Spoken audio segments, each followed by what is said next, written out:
What's up, YouTube? I hope each and every one of you guys are healthy and enjoying life today. In today's video, I'm going to be reviewing the 2024 Hyundai Santa Fe SE. Huge thank you to Scott Lee over at Safford Hyundai of Springfield, Virginia for allowing me to do this video for you guys today.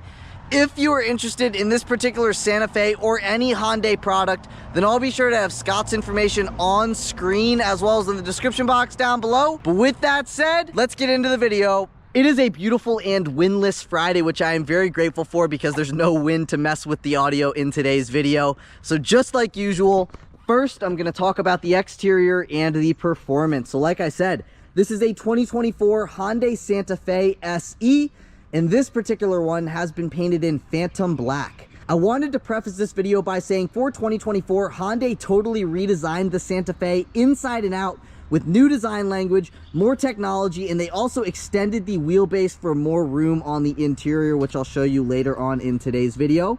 But this one being the SE, as standard, you get LED headlights with high beam assist, as well as H-pattern LED daytime running lights, LED turn signals, and a front LED light bar. But taking a step to the left, this is what the front end of the redesigned Santa Fe looks like. So at the center of your hood is where you will find your silver H logo. And then coming down just a little bit, you get a gloss black front grille with the gray accenting. This is what I'm referring to as the gray accenting. And then you get the light bar that separates the top gray accenting from the bottom gray accenting. And then coming down just a little bit, you get some satin black trim with those active grille shutters. So these grille shutters right here, when you turn the vehicle on, they open up, but when you turn the vehicle back off, they close back up like they are closed right now, meaning that the vehicle is off. And then again, you get some satin black trim that kind of leads out to your satin black wheel arch moldings, which I'll show you here in a second. But I just did a video with a Limited, and one thing that differs from the SE to the Limited is that this one gets 4 forward-facing sensors, where the Limited, which is the top dog trim level of the Santa Fe, gets 6 forward-facing sensors. The Limited also gets a forward-facing camera, whereas the SE, which is the base model Santa Fe, does not get that forward-facing camera. Then you also get satin black lower and outer grills with the SE, whereas the Limited gets the gloss black lower and outer grills. So here's a closer view of the outer grills. I wanted to see if you can see any daylight poking out. So you see, this is some venting for air to be redirected around the vehicle, which leads to better fuel economy, hopefully, with that redirected air, so it's less turbulent going around the vehicle. And then I also wanted to finish things off up here at the front end by saying you get that gray front chin piece down here, as well as 7 inches of ground clearance. So you may notice with your daytime running lights, you kind of have that little H, and that H is basically for the Hyundai. I think that is pretty cool. And I think this thing looks very, very premium, considering not only that it is the base model, but I think Hyundai did a great job with their design language with the Santa Fe. And once we get towards the rear end of the vehicle, I think you'll see what I'm talking about when I kind of refer to this as the Land Rover Defender styling. You'll see that once we get towards like the 3/4 rear of this vehicle. But anyways, coming on down the side, you get these satin black wheel arch moldings, and then these are the standard and only wheels you can get with the SE, and they are 18-inch gloss black with machine accent wheels that are wrapped in 235/60 Goodyear Assurance Finesse all-season tires. I'll give you a view of the tread pattern on those tires as best that I can there real quick. And then here's another view of that wheel face. And then coming to our fender badge here that says Santa Fe, it is a gloss black fender badge. So let's say you got the vehicle in white, this piece right here will remain gloss black. And then working my way down the side, you get body color mirror caps. And as standard, these side view mirrors are heated, manual folding, and you will find your blind spot monitoring on the upper left hand side of your driver side mirror and on the upper right hand side of your passenger side mirror. Now, I wanted to come back to here because, again, if you got this vehicle in white, you do get gloss black A-pillars, so this piece will always be gloss black. And then taking a step back, here's a little side profile shot of the Santa Fe. So you do get black window trim as well as body color door handles with keyless access. Just keep in mind though, the keyless access function is only on your front 2 door handles. The rear 2 door handles do not get that keyless access function. And then comparing this to the Limited again, The Limited gets kind of like the fancy keyless access, to where you would just put your hand behind the key fob in the vehicle, or excuse me, the hand behind the door handle in the vehicle would open up. Whereas this one, you have to press this button right here to lock and or unlock the vehicle. But anyways, that doesn't really matter. Still keyless access. And then coming to the bottom of all of your passenger doors, you get some satin black door cladding that leads from your wheel arch moldings in the front to the wheel arch moldings in the back. And then taking a look behind our fuel door, you do not get a capless filler neck. However, 87 octane will do you just fine with this thing. And then let me give you a rear 3/4 shot. Is it just me, or does this thing look very Land Rover Defender-ish back here? I made the same comment in the video I did with the Limited. However, I think this kind of has like parts of like the Nissan Pathfinder-ish back here mixed with the Land Rover Defender. That's just my, you know, first initial thoughts on this thing. You can let me know what your opinions are down below. But up top here, you get your shark fin antenna. You have your body color roof spoiler with your integrated third brake light. Here, I'll give you a better view of your third brake light. And then up top here, you have your rear wiper that does hide. Then you do get a rear window defroster. You get your silver badging back here. LED taillights also do come standard. And then in between your LED taillights, you get this satin black trim piece here. And at the center of that satin black trim piece is where you will find your backup camera. And then just underneath your backup camera, you'll feel a little pad right there. If you press on that pad, your power liftgate will open up. By the way, this is a hands-free power liftgate with adjustable height. And then taking a look at what we got going on back here. So on the driver's side of your trunk, you get a 12-volt power outlet. You also get a little storage cubby here as well. Now, this is the amount of storage space that you have with the third row seats up. I'd say you probably get about 18 inches right here and about a foot of storage space there between the trunk opening to the seat back. So as you get more towards the middle, you get a little bit more storage space. But on this side, you get another storage cubby. You see these two buttons right here with the L and the R, and it says second. Basically, if I pressed on that, that is going to drop the second row seats. So I wanted to show you this. So you can see between the seat being up here in the third row versus the seat being down. With the seat down, you probably get an additional about, you know, three and a half feet of storage space from the seat back of the third row seat to the seat back of the second row seat. So when you put this seat down, you can see you get quite a bit more storage space. And then with that seat down, you get about 5.5, 6 feet of storage space from the trunk opening to the seat back of the front passenger seat. And then that's kind of about it back here. I will put the price of the first aid kit on screen, as well as the carpeted floor mats. I believe the carpeted floor mats are 210 bucks and the first aid kit is $30. But if you lift up on this little strap here, you get a storage cubby that I'd say about 8 inches the depth there. And then you have your jack to the right of that. And then that's kind of about it for what we got going on here in the trunk area. But you can see on your liftgate, you have those two functions. The one on the left is going to close the power liftgate, and then the one on the right is going to lock the vehicle. I'm going to press the one on the left because all I want to do is close the liftgate. And you can see that's the speed that the power liftgate begins to close. And then finishing things off here at the back end, you get a satin black rear bumper, and the Limited got 6 parking sensors back here. The SE, which we have here, has 4 parking sensors. You also get your reverse lights both there and there, as well as a single exit exhaust tip on the passenger side of the bumper, as well as a max tow capacity of 3,500 pounds. So, you know, it is rather capable, not the most capable SUV of this size, but you can tow a couple jet skis, you can tow a small boat, you can tow what you need to. Really, I think most of the time you're really going to be carrying your family around, so I don't think that's much of an issue. But anyways, with that stuff out of the way, let's move into performance. Popping open that hood reveals the 2.5 liter turbo 4-cylinder that makes 277 horsepower and 311 pound-feet of torque. It is mated to an 8-speed dual clutch transmission for a 0 to 60 time in 6.2 seconds. And if you were wondering about fuel economy, you can achieve 20 miles per gallon in the city, 29 miles per gallon on the highway for 24 miles per gallon combined with front wheel drive. If you did want all-wheel drive, that is going to cost you an additional $1,800 over front-wheel drive. And then also with all-wheel drive, you're going to get 1 mile per gallon worse on the highway, as well as 1 mile per gallon worse combined. But if you're enjoying the video so far today, please be sure to give this video a big thumbs up.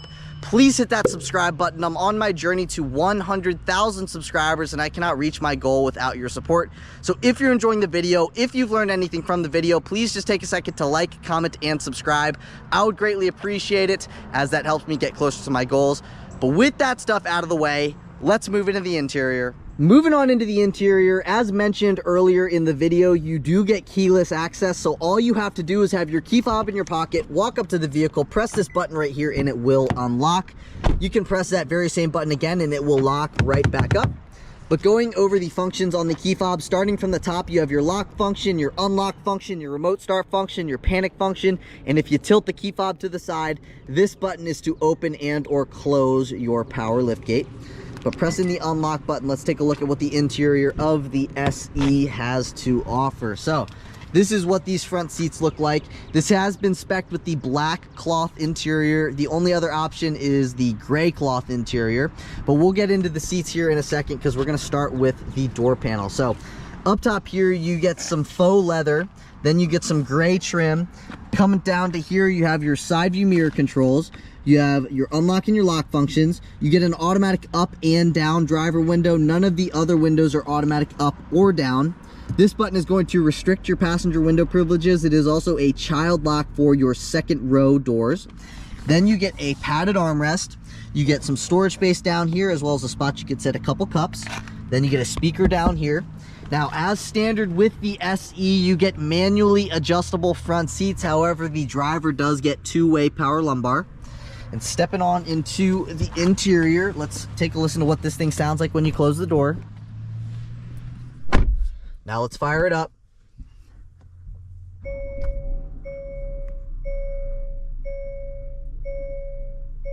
That is what it sounds like when you fire this thing up. So now what I'm going to do is basically I'm just going to walk you throughout the entire interior, starting over here with our A-pillar. So up top here, you get a tweeter. Coming down just a little bit, you have an HVAC vent, and then going over these controls, if you pull out on that, that is going to engage your parking brake. If you wanted to disengage the parking brake, you have to push your foot down on the brake, push against that, and the parking brake will disengage. And then to the right of that, you see the plus arrow and the minus arrow. That is to brighten the gauge cluster as well as the backlit buttons. That is to dim the gauge cluster as well as the backlit buttons. If you press and hold on that, that is going to open and or close your power liftgate, and then that is to turn the traction control system on or off. Now, flipping this down, that gives you access into your manual tilting and telescoping steering wheel, meaning you can bring the steering wheel towards you, you can push it away from you, and you can also move it up and down until you find your comfortable position. Right about there is probably my comfortable position, so I'm just going to lock it right back into position. But now, let's take a listen to the turn signal. That is what the turn signal sounds like on this thing. And now, let's take a look at the turn signal control stock. So flipping that all the way down is headlights off. That is headlights automatic. That is parking lights on. And then all the way up is headlights in the always on position. Personally, for me, I like to leave it in the automatic position. And then zooming back out, you get a leather wrapped steering wheel. And just like any other vehicle, you have your horn at the center. So let's take a listen to it. That is what the horn sounds like on the new Santa Fe. By the way, you also do get steering wheel mounted paddle shifters. You get your upshift paddle on the right, your downshift paddle on the left. And then as standard with the SE, you do get smart cruise control with stop and go. So this, and this are all for your smart cruise control settings. And then these two buttons here are to control your 4.2-inch productivity screen, which I'll get into here in a second. You may notice these 4 dots right here, and these 4 dots are Morse code for H, H being the Hyundai logo. That is why it looks like that.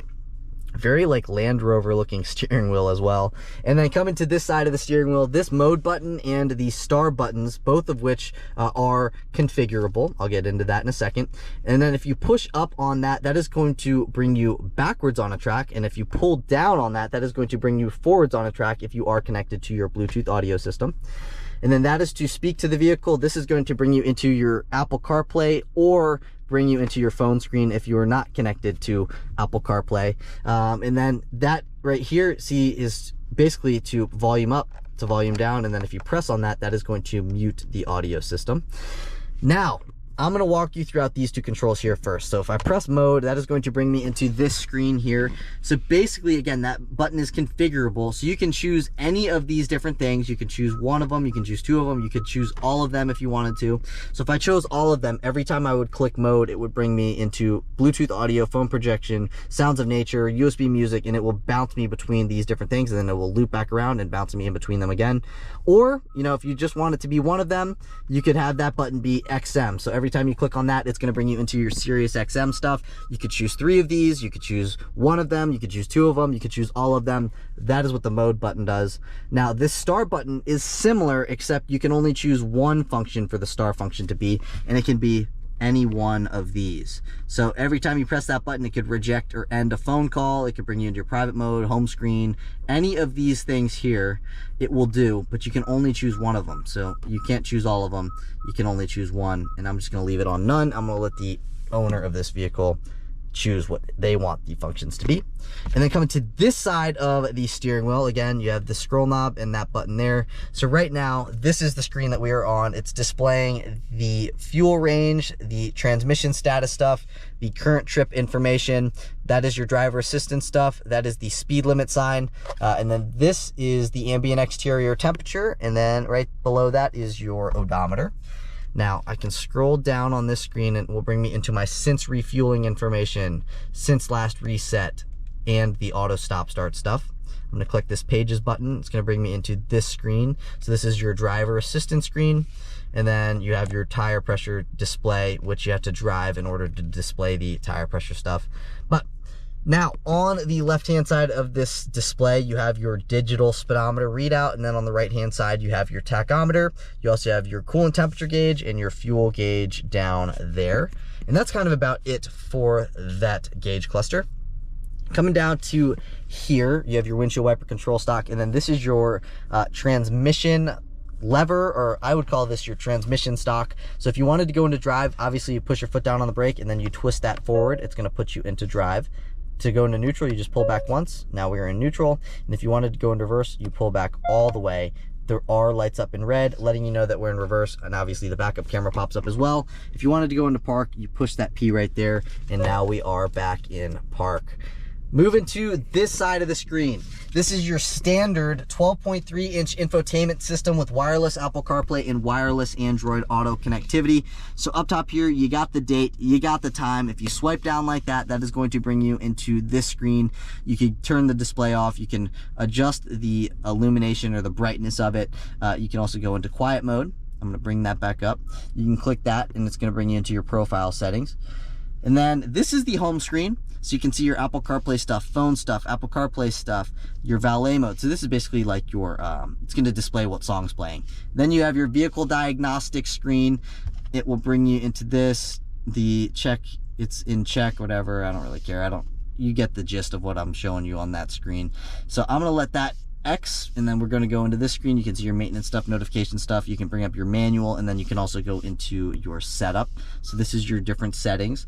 Let's say you wanted to go into your settings. We'll go over to setup here, and I'm going to just type in driver assistance, and then it should pop up the driver assistance features on this side. So it's going to bring you into your driver assistance screen. So you can basically adjust your driver assistance features here. So basically what I'm trying to say is that this is the settings screen. You can go in between the different menus and find stuff yourself, or you can look at the magnifying glass, click on the magnifying glass, and type in exactly what you're looking for, and it will bring you right to that. So that is just something that I figured you might want to see. And that's really kind of about it for that gauge cluster. I can show you that the Apple CarPlay does take up the entire screen. So that is what the Apple CarPlay screen looks like. But coming down, you get your push button, start button, you get your 2 HVAC vents, and then these are all of your physical controls. You have your physical volume control knob, your physical tuning control knob over here, and then you have all of your physical buttons. Like this is your home button. It's going to bring you into your home screen. This is going to bring you into your map on the Apple CarPlay stuff. And then I can click on that, brings me back into my home screen. This is going to pop up your magnifying glass search. Then you have your media button. That's going to switch you between your different USB music, Bluetooth audio music, stuff like that. Hazard button, This is to go backwards on a track. This is to go forwards on a track. This is another configurable button, so you can see that star is not filled in, whereas the star on the steering wheel is filled in. It's the same premise. So you can choose any of these things, but you can only choose one of them. So it could be Bluetooth audio, driver assistance, phone projection, quiet mode, display mode, on or off, or none. So another configurable button, and then that's just going to bring you into your settings screen all the way on the end. And then below that, as standard with this vehicle, you get single zone climate control. So you have your fan speed here, temperature control over here. You can see all of the different things you can do physically here. And then auto hold is, you click on that, the vehicle will basically hold you in place by itself with its braking system when you turn auto hold on. And then going in between your different drive modes, you have 3 drive modes. So you have your normal mode, your sport mode, and your my drive mode. My drive mode is configurable. I'm going to leave it in normal mode for now, but basically that is your toggle switch for that kind of stuff. And then right here, this is to turn the auto stop start system on or off. You have your hill descent control button. This is going to pop up your backup camera. And then this is going to turn the parking sensors on or off. So basically when you get close to an object, they go beep, beep, beep, beep, beep. That is going to turn those beeps off. And then obviously you can see, you can set 2 phones here. You get 2 USB-C ports, one there and one there. Then you get 2 cup holders. You get a padded armrest, and if you open up the armrest, you can open up from this way, but then the rear passengers can stick their hand there, and they can also open it up from the back way. So you can see it opens up both ways. And then down in here, you get a LED light. If you pull this thing out, you get quite a bit more storage space down in here, but there is no connectivity down in this center console. I'm gonna put that divider back in because it was in there, so I'm gonna leave it how it was. Let's see, set it right there. And then down here you get pass-through storage space. So you can see I am reaching from the passenger side. You get a 12-volt power outlet down here as well. And then moving my way into this side, I did a video with the Limited, and one thing that was pretty cool about the Limited is that there was a button right here that was UVC. And when you turn that on, you basically set your phone up in here, and it would disinfect all the bacteria from your phone, your gloves, whatever you set in there, like your key fob even. It's going to disinfect that with UV light. So that is pretty cool. This one does not have that, obviously being the low trim level, but you have basically storage space up top here. Instead, you could set your phone or anything like that. Just keep in mind that I'd say it's maybe like 1.5 inches tall. Then down here, you get a little bit more of that storage space. Same thing, except it's not enclosed. So you could set phones in here and stuff like that. I'd say it's about 3.5 inches deep. I'll try to pick it up on camera down in there. You can see. Then it's basically like a ledge. And then down here, you get a decent sized glove box. You can fit what you need to in there other than your owner's manual. Like you could fit your napkins, straws, utensils, stuff like that.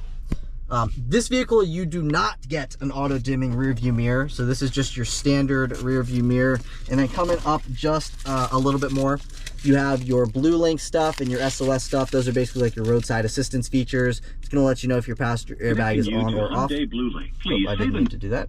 I accidentally touched it. And then that is going to turn your LED reading light on for the driver, LED reading light on for the passenger. This is your instant dome light on button. It's going to turn on all the interior dome lights. And then this button right here, you can see when it's illuminated in that amber type of color. Basically, when I open up the doors, the interior lights are not going to turn on. But if that amber light goes away, now when I open up the door, the interior lights will turn on. So you can see that is the thing for that. And then taking a look at our visor, you get a visor, you get an LED light for the visor, and then the visor itself slides forwards and backwards. Also, driver gets a no poop handle, front passenger also gets a no poop handle, and that's kind of about it for what we got going on here in these front seats. I will say these front seats are comfortable, but personally for me, I would try to step up to the next trim level. I believe gives you the power adjustable front seats. That is a big thing for me. I like power adjustable front seats. However, if you're on a tight budget, it doesn't really matter. You know what I'm saying? This is going to give you everything that you need. It's going to give you the smart cruise control, which really is all that matters. You know what I'm saying? You don't really need any of the other things. They're just nice to have. Nice convenience features. Now I'm going to throw the entire window sticker on screen. You can take a look at everything that you get as standard, everything I was gonna say everything you get is an option. There's 2 options on this vehicle, but then just take a look at whatever you want to. I'm just gonna highlight the MSRP. The MSRP of the way that this particular 2024 Santa Fe SE is spec'd is $35,585. I think this is a good value if you have a growing family, you're a young family, you want something that looks pretty cool from the outside, is comfortable on the inside, is going to give you everything that you need. Take a look at this vehicle. I can't tell you that you should go out and buy one, because really you're the only one who can make the decision on that. But if you know this video is kind of piquing your interest on this thing, go out and take one for a spin, because that's really the best way to, you know, see if the vehicle is right for you. I don't know where the key fob went.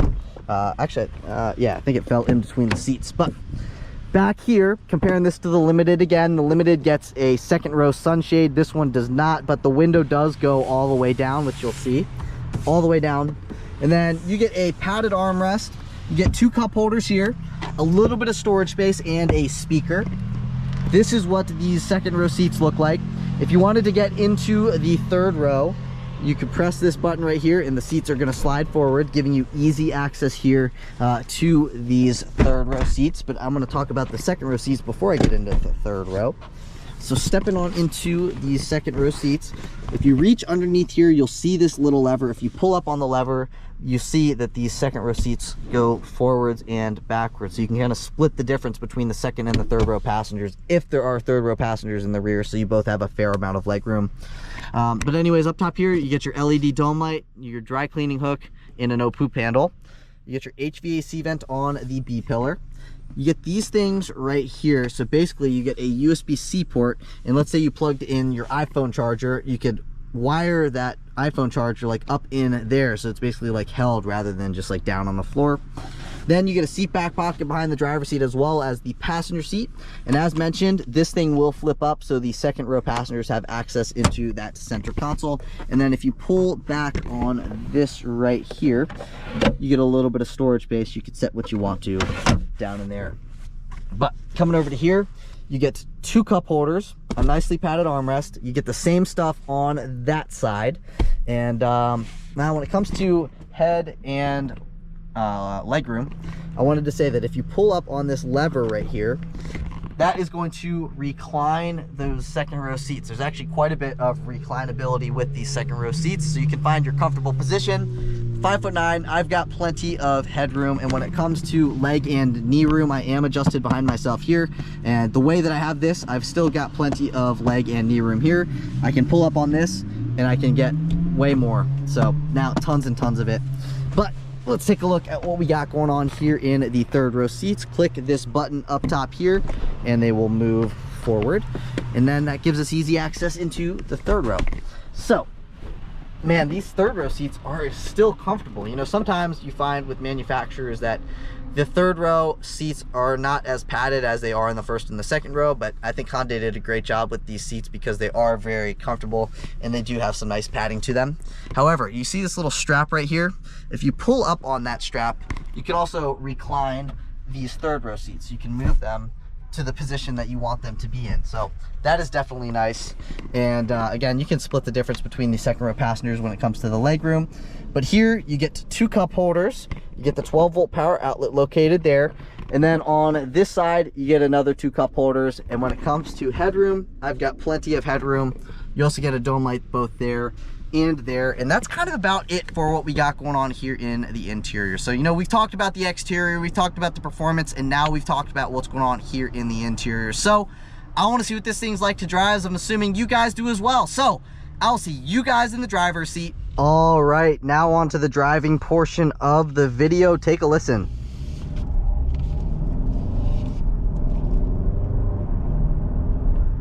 So while this thing isn't super fast, it's not that slow.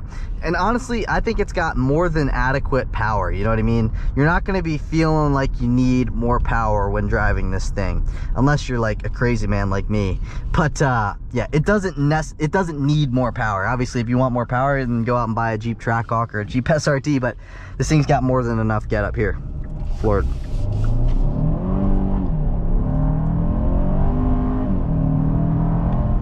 It's got enough to spin the tires up to about 30 miles an hour, so if that doesn't tell you anything. And then also it does get a little bit of torque steer.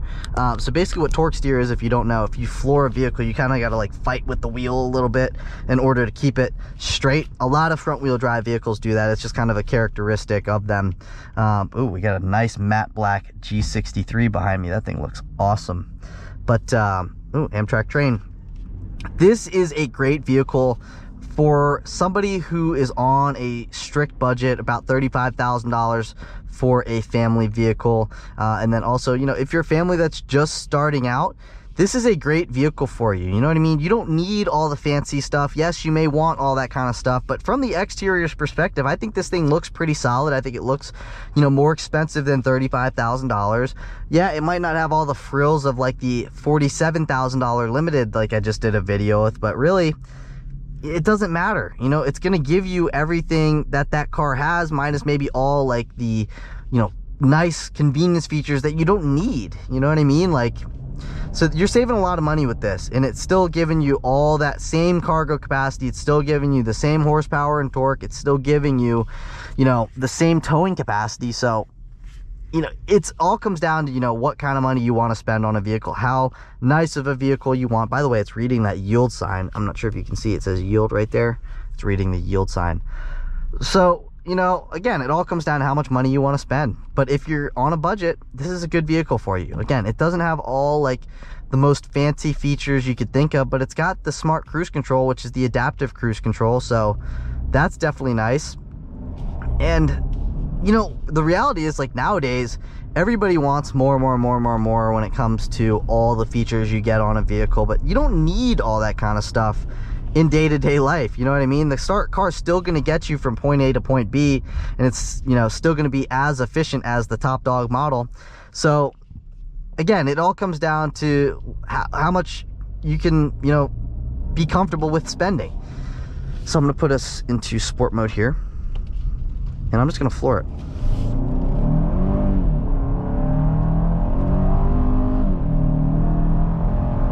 When it gets higher up in the RPMs, it actually does begin to rip a little bit. Like, it's not slow. So I think that's pretty cool. You just got to let it wind up a little bit. Once you let it wind up, once it gets higher up in the RPMs, it actually begins to pull. So down low, it's actually got decent power. You kind of got to bring it to, let's see, about like 2,000 RPM is really where it starts to build its power. Yeah, about 2,100 RPM is where you can feel it start to build power. Whereas below that, it's got the power that you need if you're just coasting. But if you want a little bit more, you're gonna have to get to about 2,000 RPM to really feel that little power push. So again, this thing has all the features that you need on a vehicle. It just doesn't have maybe necessarily all the features that you want on a vehicle. But, you know, if you want those features, you got to pay an extra, you know, what's it, $11,000, $12,000. So really that comes down to you. You know, what do you want to spend on a vehicle, right? So I really do like, by the way, the dual clutch. This does come with a dual clutch, and if you've never driven a dual clutch, you can feel a little bit of engagement when you're first starting off. That's kind of how I can describe it if you've never driven one. And the shifts are lightning quick. You know, they just shift super quickly. The ride itself, going over bumps and stuff, is just as comfortable as the Limited. I'm actually gonna hit a bump up here on purpose. It's the same bump that I hit with the Limited, and we're just gonna see if we can feel a difference between the bump. By the way, the Limited's got 20-inch wheels. This thing has 18-inch wheels, so with a little bit more sidewall on the tire with this, I think that this thing actually might take bumps better than the Limited, just because of the extra little bit of cushion you have with the wider tire on this as compared to the Limited. So I think the bump is about right here. Yes, it is. Let's see. Yeah, I think this thing actually soaked up the bump better than the Limited. Not by much, but you can feel a little bit of a difference. So again, you know, it's got the blind spot monitoring system. It's got the lane following assist. It's got smart cruise control. So it's got, you know, the features. It's just, again, it's not a fully loaded vehicle. So you're missing out on a wireless charging pad. You're missing out on the highway driving assistant that you would get with the Limited. Highway driving assistant is basically like a semi-autonomous driving system in a way, to where the vehicle will keep you in the lane. It will bring you to a stop. So I believe with this, At a stop, it only holds you, I think, at a stop for about 3 seconds, whereas with the limited, it will hold you for 30 seconds. So let's say you're in traffic and everybody stopped for about, 10 seconds. This, you're gonna have to, reset whatever, and you got to take over for a second, whereas the limited, it will hold itself for 30 seconds. So those are just a couple of the differences, but overall, power-wise, they're the exact same. They look similar-ish on the exterior. Obviously, the limited's got some more, cosmetic things to make it look a little bit more premium. Rather than satin black, it gets gloss black. So those are just a couple ways that, Hyundai's going to try to sway you into one of the top or higher trim levels. But other than that, this is going to do what you need it to do. But that's it for today's video. If you guys did enjoy the video, please be sure to give this video a big thumbs up. Please hit that subscribe button. I'm on my journey to 100,000 subscribers, and I cannot reach my goal without your support. So if you liked the video, if you learned anything from the video, please take a second to like, comment, and subscribe. I would greatly appreciate it, as that helps me grow. It helps me reach my goals. But again, that is it for today's video. I will catch you all in the next one. Peace.